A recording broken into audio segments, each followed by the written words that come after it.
Hey guys, and welcome to Stories, the Path of Destinies. This game was recommended to me by Mr. Toehawk. Played a bit of it. It looks kind of like a Bastion style game, so I'm pretty keen to give this a crack. Start a new game? Well, yes, we can do that. That's fine. Once upon a time, the infamous rover Reynardo plundered the floating isles. Then his mother called him to her deathbed. "Swear to me that you won't die on the gallows," she rasped. Reluctantly, he swore. And he whiled away his days at home with music, cards, and wine. But the Emperor had changed. He'd been good once, a shy, almost humble toad. He'd built universities. But then people started whispering about mass graves in the woods. Midnight rituals, victims screaming. The Imperial Ravens would round up entire villages, and no one ever returned. The Ravens had come to Ubar scouting for ancient books said to be of great power. But the librarians had hidden the books, so they'd burnt the librarians. The citizens, outraged, had driven them off. The Ravens had come back with dropships. The kid had fled with one of those books. He was brave and dumb and wanted to join the rebellion. And Reynardo had promised his mother he'd protect him. Damn it, Reynardo, don't make promises. The kid was looking down, watching his city burn. "Sorry, kid," Reynardo told the kid. "Look, if we give them the book, they'll leave you alone." "My mother died for this book!" "I promised her I'd protect you." "Oh, damn it." The kid had run off. With the book, of course. So Reynardo had to run after him. Well, of course he certainly did. Let's go run after him. Protect Peter. Peter Rabbit. Isn't that a story of some sort? The two ravens were staring at the kid like he was their dinner, which probably was what was in their tiny brains. "Hey," Reynardo said. They cocked their heads at him. "Pick on someone as ugly as you." Wait, that didn't come out right. "For the Emperor!" The ravens cawed and rushed at him. Extra attack!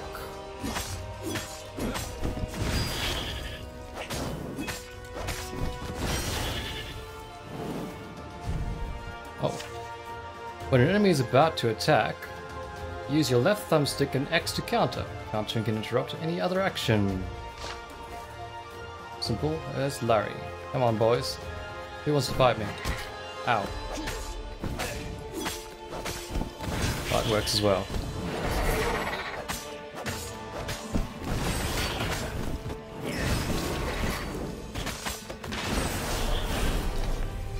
Circled. No hidden treasures yet, that I'm aware of at least. Bit disappointed I took a hit there. Them's the breaks. A dropship flew overhead. He hoped they hadn't noticed him. The kid. You can hope many things, but it probably is going to come to pass that it's not the best. Hold X to grab, L to aim, and release X to throw. Got it. So grab him, throw him. So my guess would be that this is the drop ship doing its thing, huh? Get out of here! Nobody wants your raven kind round here. Oh, right. The Gate of Heroes. Someone's idea of a joke, making the skyship docks a gated community. You needed a hero's sword to open it. And the kid was on the other side of the gate. "Who let you through? Promise me you'll take the book to the rebels, or I'm gonna steal your ship." "I'm not taking the damn book anywhere, and neither are you." "Try and stop me," laughed the kid. "I bet you don't even have a hero's sword." And with that, the kid hopped away. Had to hand it to the kid. He was an idiot, but he had guts. Where was Reynardo going to get a hero sword?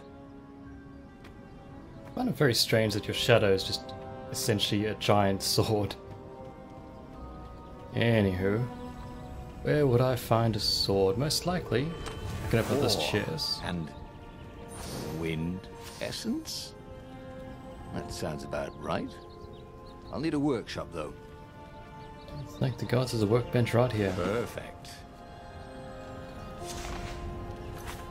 Sword crafting. This is the sword crafting menu. Here you can craft and upgrade powerful magic swords. Gather the required materials from the chest scattered throughout Boreas. Okay, so from top to bottom, the selected sword's current level and special power. Select the sword's special power at the next level. The resources needed to upgrade the selected sword. Okay. This is, you have enough resources. Craft your first sword now. Okay. So we have not crafted anything yet. Collected the required resources to craft the sword. Next level, it looks badass. A hero sword. QED. QED. I wonder what that means.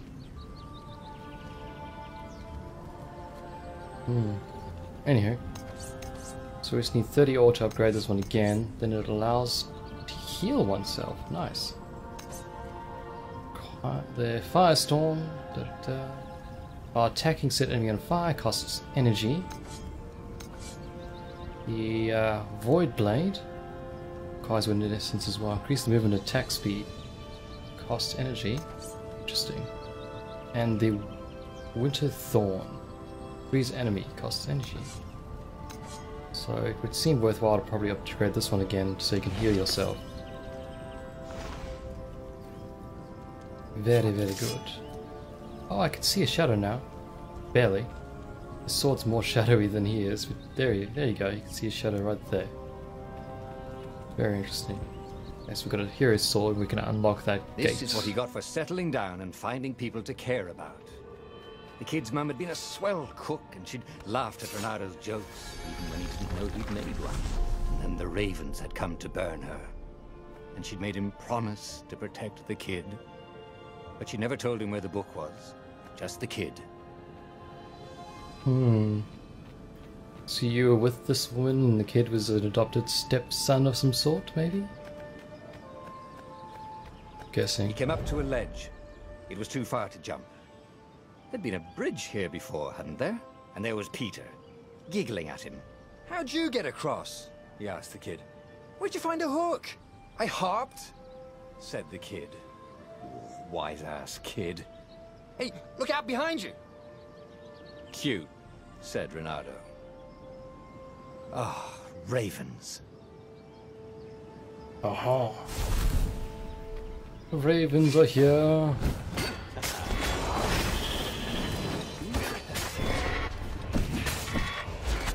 Oops, I meant to grab him and throw him, but I lost track of him. It was time to talk some sense into the kid. Just hook his way across the ledge and chase the kid down. Thing was, he hadn't used his hook since he'd retired. How had he done it?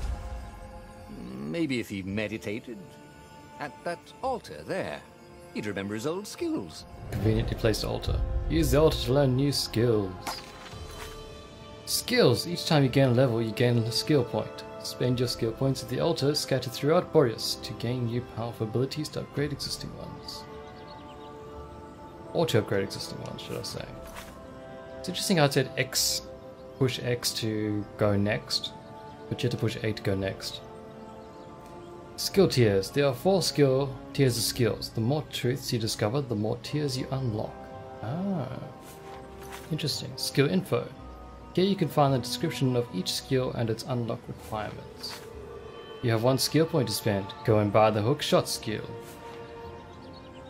Okay. Use that, good. Alright, hook shot. Use the hook shot to navigate across gaps and pull enemies. Press Y to use. Dash.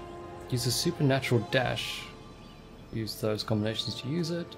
Perfect strike. Attack immediately when the previous attack hits to land a perfect double strike. Bonus damage and double damage. Oh, nice combo bonus. Time. Defensive reflexes. Slow down time after successful counter until your next action. Take a breather and plan your next move. That's pretty good. Combat. Aggressive defense. Countering an attack now causes damage. Nice. Stats. Increase your health. Run faster. Ooh, they're all pretty decent. It was starting to come back to him. Something you never completely forgot, like how to freeze time when attacking. The more he fought, the more he'd probably remember. This is probably true. Posts can be hooked in order to cross gaps.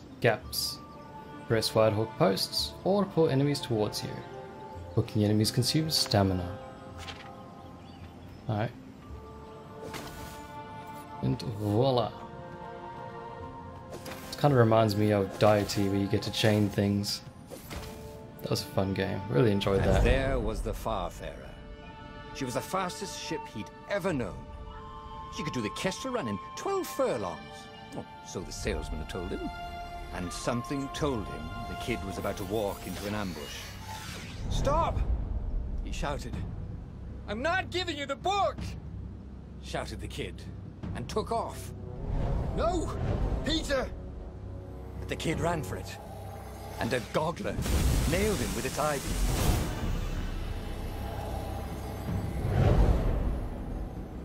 Yes, definitely not for the faint of heart, I guess. It's not going to pull its punches. Stupid goggler! That's interesting. I think when you get behind an enemy, you possibly do like a sneak attack, which does extra damage. And there's a plane flying over me now. Most likely a helicopter.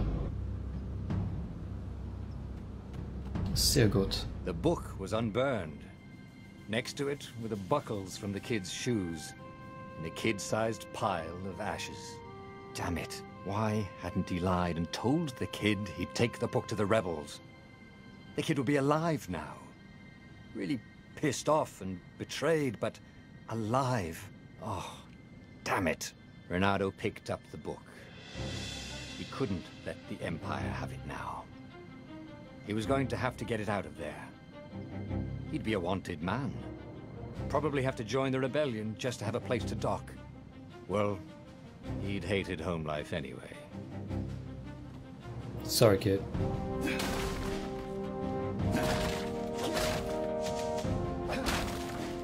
So we can't loot other ships, I guess. Just need to double check that there's some barrels I have not broken. Oh, I think we're all good this way. Well, not barrels actually, they're crates. But yeah, this is as far as I played when I tested it out, so after this bit it's going to be completely new to me. Which is going to be good. Looking forward to this. Looks really, really fun. +2 ore. Oops, what happened was there? the big deal about No! this book anyway? Maybe he should open it and find out. The ore. We missed some ore. All that had been years ago. How many? The war was a blur, and now 3 Raven scout ships were chasing him. "Where are you running, rebel?" cawed the Raven captain over the loud hailer. Renato could see them cranking up their catapults. "Just going out for milk?" Renato yelled back. "Where can you run?" laughed the Raven horribly. Far behind him, another city was burning. The dark cloud above its island was thousands of Imperial ships. The fleet was doing a thorough job. "Take us to the rebel base! I will spare your life!" it cawed. The entire jury-rigged rebel fleet was only a few islands to the east. Beyond that were only the pillars of heaven, a sea of endless blood-colored tornadoes. The rebellion was out of time, unless Renato could bring a game-changer. Maybe he could. Renato had found out where he could find the pieces of the Sky Ripper, the legendary weapon that had exiled the lost gods. Surely a legendary weapon could win the final battle. On the other hand, his old friend Lapino had sent Renato a desperate message saying he had a brilliant scheme to save the rebellion. If Renato could only rescue him. Renato dived the Farfarer towards the abyss. As he felt the heat of the jet stream, the Raven ships peeled off, not stable enough to follow him down there. Now it was time to choose. Lapino or the Sky Ripper. Oh, he got to make choices, huh? Interesting. You can't make new old friends. The rebellion was out of time and Ronaldo needed a game changer. Even though Lupino wasn't what anyone would consider a game changer, he could come up with some harebrained schemes. Maybe rescue him was worth it. Or build the Sky Ripper. The rebellion was out of time, Ronaldo needed a game changer. An ancient artifact that defeated the lost gods would indeed be a game changer, though it was split into two pieces many years ago. Ronaldo could rebuild it by first getting its armature. Oh. Okay, I want to go for this one. And I'm going to try and say the reasoning is that Ronaldo has lost the kid already, so he doesn't think he can protect anyone. And therefore he wants to put an end to this war. There we go. Every child knew about the Sky Ripper. The Transcendent Emperor had buried its pieces. What could have brought them to light? This Emperor, Isengrim III, had once been kind, but he'd gone mad. And now he was conducting secret, obscene rituals to bring back the lost gods. Had he, somehow, summoned the long-lost components of the legendary weapon out of the deep places of the earth? It was more than Ronaldo could fathom. But if he could find a legendary weapon, he would use it,